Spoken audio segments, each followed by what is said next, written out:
আবার এসেছি বন্ধুরা, শুভ দুপুর তোমাদের সামনে একটু লাঞ্চ মেনু নিয়ে।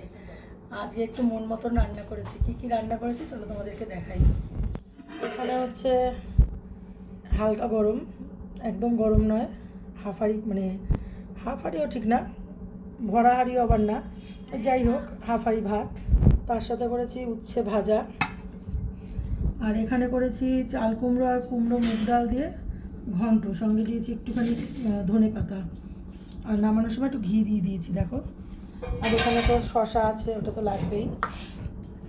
অনেকদিন ধরে ভাবছিলাম একটু সিম পাতুরি করবো সর্ষে বাটা দিয়ে, বেগুন থাকলে একটু ভালো হতো, কিন্তু আজ শুধু সিম ছিল তাই সিম পাতুরি করেছি। আর এখানে হচ্ছে চিকেন স্টুয়ের মতন, কিন্তু স্টু না, একদম চিকেন স্টুয়ের মতন করেছি, সব সবজি দিয়ে একদম পাতলা আর টেলটেলে ঝোল।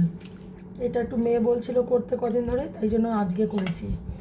এই হচ্ছে আজকের সব রান্না বান্না। ও সঙ্গে তো এরকম লঙ্কা রয়েছেই, এক প্লাস্টিক। আর এখানে আছে একদম কোল্ড ড্রিঙ্কস, এক বোতল, এখনো স্টিলও খোলা হয়নি। এই হচ্ছে আজকের সারাদিনের মেনু।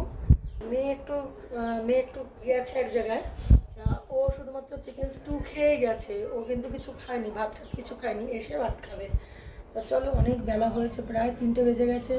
তোমাদের মানে কার কার বাড়িতে কী কী রান্না হয়েছে সেটা একটুখানি জানিও। ঠান্ডা লেগেছে গো বড্ড, ওই জন্য দেখো চোখ মুখটাও ফুলে গেছে। এই পাশের চোখটা দেখো মানে প্রায় বন্ধই হয়ে যাচ্ছে, এত ফুলেছে। গলাটাও বসে গেছে। যা ওয়েদারের অবস্থা, কার কার এরকম হয়েছে একটু কম জানিও। আর যাই হোক, সবাই একটু সাবধানে থেকো, যা ওয়েদারের অবস্থা। তো ভালো লাগলে একটু লাইক কমেন্ট শেয়ার করে দিও। চলো টাটা, দেখা হবে নেক্সট ভিডিওতে।